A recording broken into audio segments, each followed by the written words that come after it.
I know, that is a fun thing for me. The idea that we have gods, we search for meaning, and we think of that as the highest thought we can have. Who made me? And I'm gonna make other things. Campbell calls God an impersonal cosmic force. That's the most terrifying thing about it. It doesn't give a fuck about you. Rick is the seam between God and man. Alright, so there is a lot in what Dan Harmon just said that I would love to dive into, but in the interest of not creating an hour-long video and boring you all into the grave, I guess I will make the mature decision and focus on two specific sections of the quote. First, Joseph Campbell, the name Dan Harmon dropped when talking about God.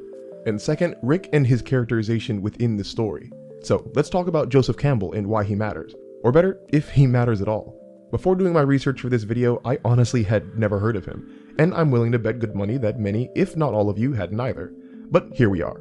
So, simply put, Joseph Campbell was an American professor who theorized about comparative mythology and comparative religion. Well, crap, that wasn't simply put at all. Let's try this again. Joseph Campbell was a very smart guy who cared very much about storytelling, and the reason he matters is because Dan Harmon likes him a lot. Like, a lot. Dan mentions him in videos and articles and interviews. Really, Dan Harmon's entire way of thinking about how stories are constructed is influenced by Joseph Campbell. Without getting too into the weeds, Dan Harmon believes that all stories fit into a circle that follows set points, regardless of the story's origin in time, religion, or culture. Whether or not that is true, Dan got his mindset from Joseph Campbell, who first proposed the idea of the monomyth, more commonly known as the hero's journey. Joseph Campbell argued that the monomyth is the common premise for vast variations of stories, in that it involves a hero who goes on an adventure, wins a decisive victory during a crisis, and then comes home changed or transformed. And for maximum clarity, the hero does not need to be someone who wears a cape, or is even brave. The hero can be understood as the protagonist. The adventure they go on can be mundane or extraordinary or anything in between. The victory could be moral, physical, or mental. The transformation could be minute or grand. Basically, the monomyth isn't concerned with the specifics of how its formula is followed. It only exists to represent that it is in fact being followed. The argument is, even though stories themselves can be different, they are all connected by the monomyth that does not change. For Dan Harmon and Joseph Campbell, the monomyth is the blank canvas from which narratives are born. It permeates and appears differently from story to story, from existence to existence, but ultimately it anchors storytelling to a consistent premise that connects them all. And understanding Dan Harmon's perspective on storytelling is crucial in going forward, since he is like the co-creator of the show this video is about. And by having such an understanding, we can introduce Rick and Morty into the mix. I would argue that instead of looking at the monomyth as a core premise for Limitless stories, Rick and Morty takes the opportunity to explore the monomyth in relation to characters. The show itself is an animated representation of the idea that single characters can be just as malleable as stories, that there exists a central core in characters that can experience change across a limitless amount of settings, but still have that character's monomyth unchanged at their core. So it's the genius place.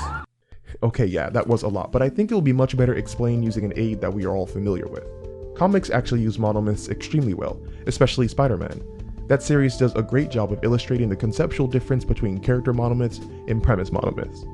So, The Amazing Spider-Man, The Spectacular Spider-Man, The Sensational Spider-Man, and Spider-Man Unlimited all center around Peter Parker as the main character.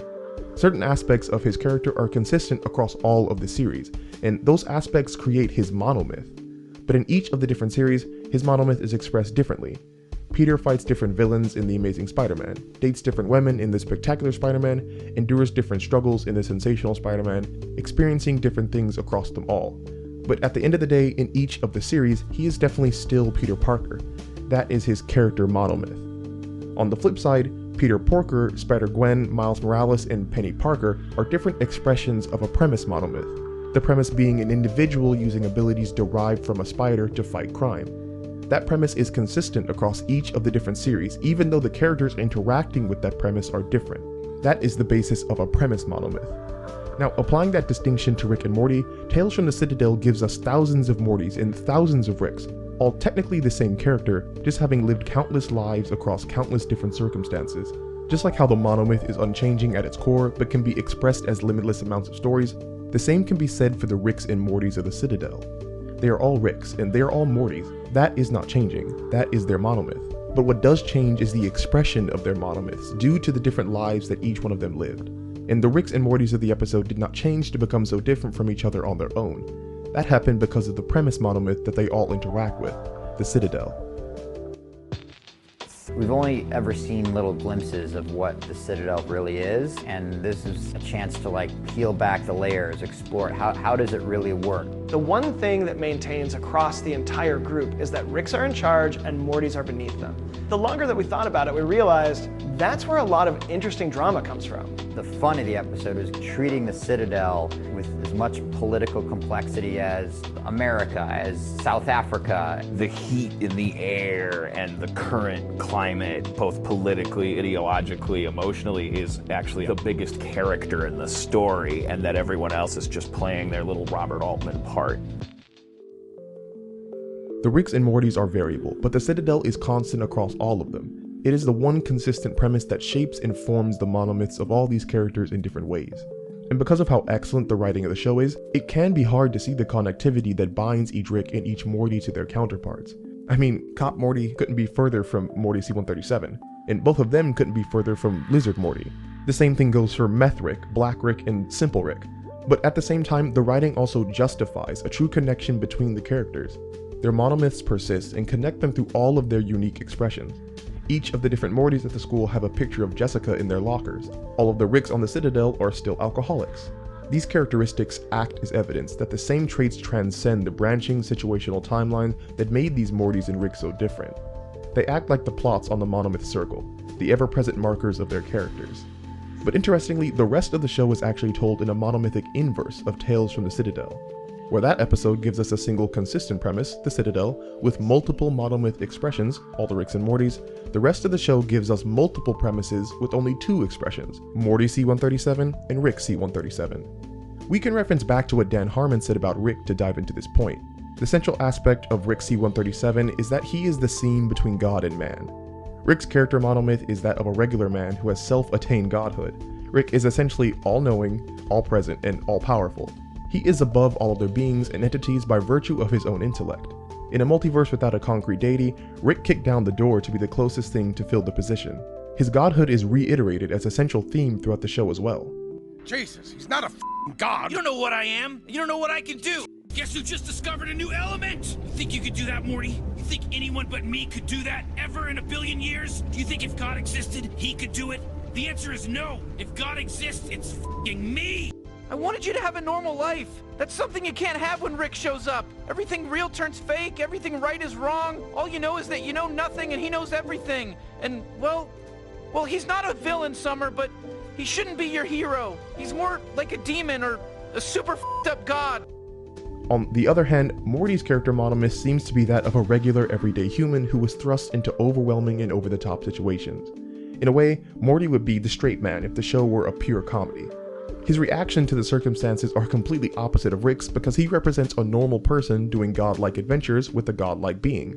Part of Morty's character is to be completely powerless next to Rick, emphasizing how drastically he needs to act and change just to keep pace with things Rick finds mundane. And that is where the beauty of the show's general premise is able to shine. We are able to see the reactions of basically an intellectual demigod and the most normal human being there is in literally limitless different circumstances. Other shows have to be very particular with both their characters and the premise they set their story upon because traditionally, you only get one premise. Characters can only be as interesting as the premise they are set in and the adventures that they go on because the premise evokes their character traits. The story of Breaking Bad would have been a lot less engaging if Walter White went out into the middle of the desert to cook beef Wellington. Batman wouldn't have worked if the premise of his story was set in Sesame Street and his main antagonist was Snuffleupagus. Okay, crap, that actually sounds really cool, but you get my point. The places and people your characters interact with are the catalyst for entertainment. And while other shows are traditionally limited to one premise, Rick and Morty straight up spits on that idea. You want to see how the God Man and his normie sidekick fare against, I don't know, Satan? Fine. What about putting them on a planet made of corn? We can do that. You have an itch to freaking, watch them sing about crapping on the floor so their homeworld doesn't get blown up by colossal disembodied spaceheads? No problem. Rick and Morty's allure is that it has created a premise that, in and of itself, allows it infinite premises. There's nothing too stupid or too smart for the show to handle. And because of this, we are able to see Rick's consistent monomyth and Morty's consistent monomyth interact with situations other shows wouldn't dare to touch. And that is why both Rick and Morty feel so genuine to the audience. The truest way to know a fictional character is to see them react to different situations. Robert McKee, who literally wrote the book on Story, has written, true character is revealed in the choices a human being makes under pressure. The greater the pressure, the deeper the revelation, the truer the choice to the character's essential nature. Therefore, if we learn about characters through their interaction with struggle, the introduction of new forms of struggle will show us new sides of a character. Well, no show can introduce struggle like Rick and Morty, because the show gives itself infinite opportunity for conflict. The fun of the show is seeing these monomyths, the God-Man and the mundane boy, interact with an unpredictable premise of struggle each episode. But also interestingly, Tales from the Citadel introduces us to a deviation in the story structure. While the majority of the show takes the singular monomyths of Rick and Morty and puts them in various premises, and Tales from the Citadel depicts a singular premise with various expressed monomyths, we also get Evil Morty, a character that pretty much rejects the premise of the entire show. We understand him to be a Morty, and therefore have Morty's character monomyth, but we are left completely in the dark about which premise he interacted with to make him what he is. And if that last part sounds familiar, it is because that mystery mirrors another character, Rick. Rick is kept enigmatic because, just like Dan Harmon said, he is the seam between God and man, and to Dan, God is an impersonal cosmic force, keyword being impersonal. If we knew everything about Rick, that would kind of defeat the purpose of what Dan envisions as a godlike character. So by understanding that, we get a sense of Evil Morty's allure as well. He is just as impersonal as Rick, but the writers chose to make him even more dangerous. Rick's near godhood is established by him basically being smart enough to conquer almost any situation he comes across. Whether it is a person, the environment, or technology, Rick has pretty much surmounted it, like a god would. But where Rick's deification comes from dominating a universe of, by comparison, mere mortals, Evil Morty conquered an entire society of Ricks. If Rick is the self-made deity that surmounted a hypothetical god, Evil Morty is the mundane boy that surmounted the self-made deity. He is to Rick what Rick is to God. Listen to writer for the show Ryan Ridley talk about it himself. And this is a Morty who was not just one step ahead of our Rick, but one step ahead of all Ricks. The division I see is between the Ricks and Mortys that like the Citadel divided and the rest of us. Everything he's saying is the right thing. It's just that he only said it in order to manipulate an entire space station of genius scientists to give him the ultimate power in the multiverse, which is pretty terrifying to think about what that portends. All this complexity, this nuance, is possible because of the masterful way that the Rick and Morty team has set up the characters and premises of the show. Of course, you might not be able to do the same thing in your writing, unless you plan on having multiverses, but take note in how to create a premise that evokes the most from your characters. Even without multiple timelines and universes, Rick and Morty does a great job really fleshing out the characters with carefully chosen, provocative circumstances. Tales from the Citadel gives us a look at Morty's and Rick's pull to their wildest degrees. It shows us a Morty with the power of a god. It is an episode that perfectly recognized the premise that has been established, and then warped it into something we couldn't pull our eyes away from. If there is one thing I hope you might take away from this video, it is to look at your own writing and closely examine where you can take your characters and the premise they interact with. Because as the Monomyth dictates, the possibilities are limitless. If you like what you heard and would like to support the channel, check out my book on Amazon, link in the description below. As always, it was a pleasure, and I will talk to you all again next week.